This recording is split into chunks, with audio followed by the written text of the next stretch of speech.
Your home already has a brand, whether you like it or not. But the question is, are you building a brand that you are proud of? Growing up, I lived in, I would say my space was a bit chaotic growing up, and I didn't really have much organizational systems. There was not much decor, it was just a lot of stuff. And I remember when I finally came into myself, maybe around high school. I think high school was when I asked my mom if she could buy me 3 cans of paint. And I asked her to buy me yellow, green, blue, and pink. Actually, 4 cans of paint. And I painted my walls. And even though it was not the best paint job, that was my first look into actually branding my space and creating a space with intention.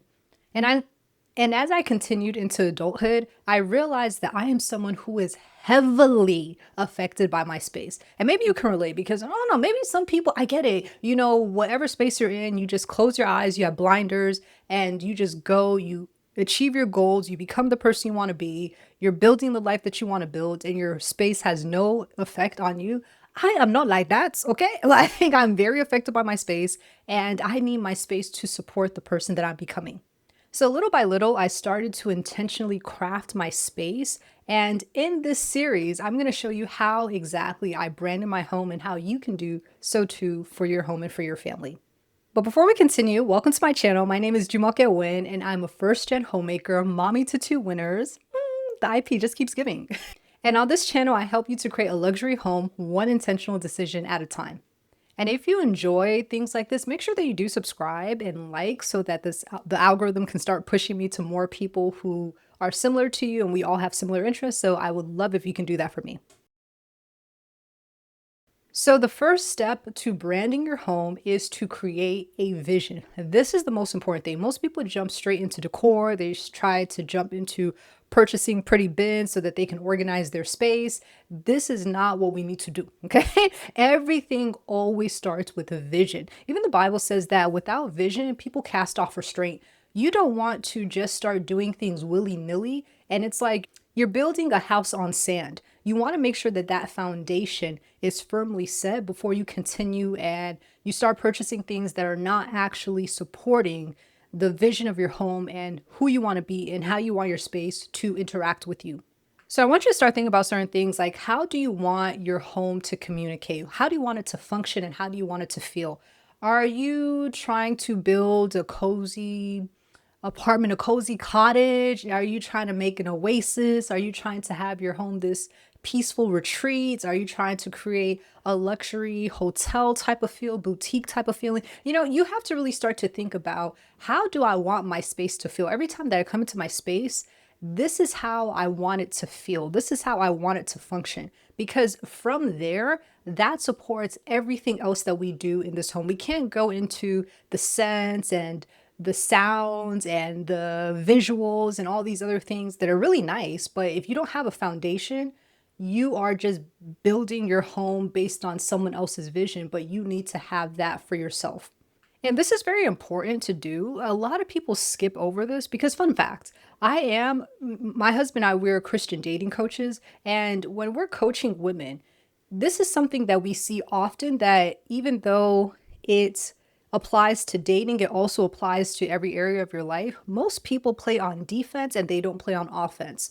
Most people play life with the idea of they're playing the game to not lose versus playing the game to win. What do I mean?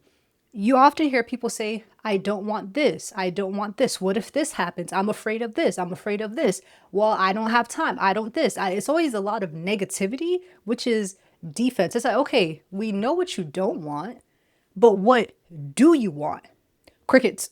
Crickets. Like people are so focused on what they don't want to happen, playing the game to not win, that they are not focusing their attention and their efforts on building the type of life that they do want and playing on offense. Because the only way that you can win in life is by playing the game on offense. So you have to think about your space in the same way.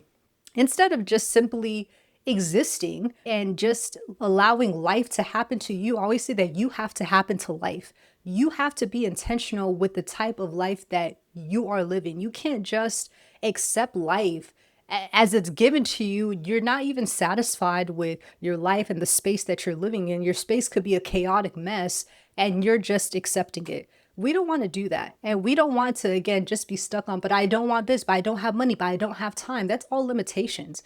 But you have to first make a decision and start to look forward so that you can now plan for the life that you do want. And not even that, sometimes when you make a decision, that is an act of faith in it of itself. And when you have faith, now your world begins to expand. Your options begin to expand because now you've made a decision and you're actively pushing yourself towards this way.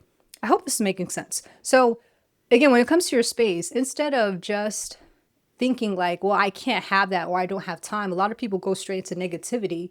We're not at that yet. We're not buying anything yet. Right now, we are just focused on building a vision for the type of life that we want. Very important. So one way that I was able to create a vision for my home that my family and I we currently live in, is throughout my life I've always, well, let me not say throughout my life. I would say after I became a believer, hello, and I learned my identity. Once I learned my identity and the Lord began to show me who I was as a woman, I was like, okay, well, I want my space to reflect that person. I want my space to be engineered so that I can be that person, so I can raise my standards because I wasn't always this type of person. And if I'm not currently this organized, high achieving homemaker and X, Y, and Z, all the things that the Lord told me that I am, right? And He gave me an identity. Okay, how can I create my space? How can I engineer my space so that it subconsciously reminds me who I am and where I'm going in life? And that is how I created the vision for our home.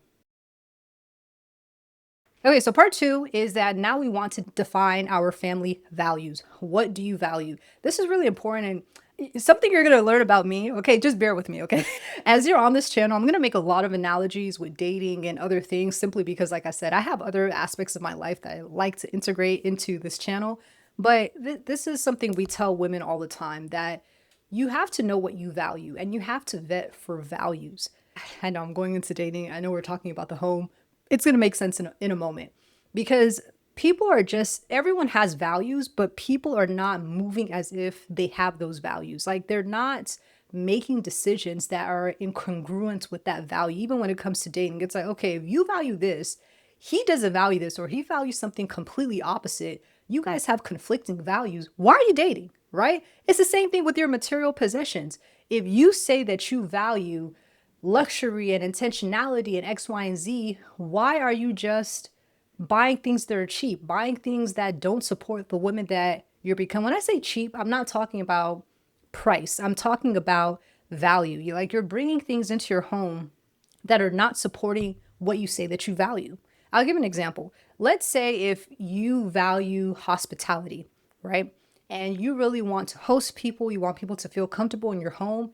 Why are you now going to buy a couch that is a boneless couch, right? Like it's not comfortable. It's not, it doesn't really help your guest. You're not thinking about your home in a way that values hospitality. Does that make sense what I'm saying? Like you're not really thinking with other people in mind. You're just living life. And I know some people are going to say, well, it costs money to have this and have that. And again, we're not focused on that yet because once you make a decision and you say, this is what I value, that's when we now begin to engineer the things that we buy in our material possessions. Now it begins to support the things that we value. You will probably be a person, if you say that you value something, I'm giving a very basic analogy of a couch. If you say that you value hospitality and you know these couches are really expensive, then the question is, A, can I get it for cheaper? The couch that we have in our living room, people think come into our space, they think that we have so much money, but it's not that we have so much money. It's just everything that I buy has to support what we value, has to support the vision. So our couch, yeah, it probably cost $1,000 elsewhere. I was able to get it at a thrift store for $115. People are shocked and blown away that it was that cheap. And I was able to just wash the couch and wash the covers, put them, just really I was able to spruce it up and it wasn't even in bad condition, but it was $115. It's not about the price. It's about what do you value? Does this support the type of home that you are building? Okay, so you have to think about those types of things. Like, okay, if we value, do we value adventure? Do we value servant leadership? Do we value excellence? Do we value hospitality? Do we value generosity, right? Like, it's not a thing, but just think about the different things that you value and pick 3 to 5. You don't value every single thing. And here's the thing that I hate. Because something that we tell our clients too, we tell them to list out their values, to pick 3 values and focus on that when they're vetting. And most women, they're trying to build a man. And a lot of people, they do the same thing. They try to build a home and they are just accepting what other people value. And they're trying to force their space to become like what they see on Pinterest, but you don't value the same thing, right? So don't just copy someone because you don't know why that they're doing what they're doing. You don't know why they're organizing their home in the way that they're organizing it. Unless if they explain it to you. You don't know why they picked the design features that they did. You're just picking random stuff, a vase here, a lamp here, a bed frame here, and you're hoping everything comes together and you put it into your space. It doesn't look the same. B, it doesn't feel the same. And C, a lot of times, let's be honest, most of us cannot even maintain certain things because maybe we don't value things in that way. Maybe you don't value cleanliness like some of these people who are literally deep cleaning their fridge every single day. Like maybe you don't value that, and that's okay, right? And that's okay, but you have to really know yourself, know your identity, and know what you value. So think about what riles you up, right? What are things that you talk about constantly? What is the common theme between the things that you talk about, the things that you enjoy? Maybe you value creativity. I don't know. So just think about those things and pick 3 to 5, no more than 5. Really, 3 to 4 is enough. 5 is really like you're pushing it. Like you don't value 5. Like come on now, like you don't really value those 5 things like that, like that. Like you value like the top 3, like that, like that. So focus on the top 3, not on the top 10. And the last thing that we want to do is to create a mission statement for our home. Now, your mission statement might be a little bit different. Like I thought, but as I was outlining this, I thought about it in twofold. I'm like, well, there's like maybe a slightly different mission that I have for my home versus the guests that come into my home, but they're kind of one and the same. And I would say that my mission, at least for my home, is our mission is to raise leaders, right? Now, that might not be apparent at first because when you look into my home, it gives luxe, it gives elegance. That's what it gives. It gives, some people say, like, oh, y'all must be rich, right? It gives like you have your life together, but that's not the conscious thing that I'm actually trying to build. What I am trying to do is to create a space, like I keep saying, that is engineered to support the people who are in it, to become the people that they have in their mind, that they are envisioning, that God is calling them to, which to me is leadership. It's like self leadership. So I have goals as a woman, as a homemaker, and how I want my home to be. I want to be organized. I want to be clean. I want to be a high achiever. My home has to reflect that. And also, it has to remind me of my identity. So it seems very like, how does your space do that? Because when I look around my space and I see not only is it clean, but it's elegant, it looks refined, it reminds me as a woman that this is who I am, right? It helps me to raise my standards. That's what I'm trying to do. Now, when it comes to even the small details of the space for my kids, I am trying to help my daughter achieve her goals. So you're going to see a lot of Montessori things in the home, but it's all going to be cohesive. So you're going to see in our TV console, you're going to see all her little Montessori baskets. You're going to see her little table on the side of the chair. You're going to see a step stool in the bathroom. You're going to see little things that help her to achieve her goals that I kind of made miniature for her. You're going to see her kitchen in the dining room. She has a little mini kitchen there. So, you're going to see those things, but they still help to support the entire vision. Like we don't have a child-centered home, but at the end of the day, we do have children who have goals. So we want them to have a space that helps them to foster those goals. I hope this is making sense. I feel like I'm rambling a little bit, but for you, you have to really think like, what does my home exist to do? My home exists to point people back to Christ. My home exists to be a peaceful oasis. My home exists to lessen the yoke on the wearied. I don't know, right?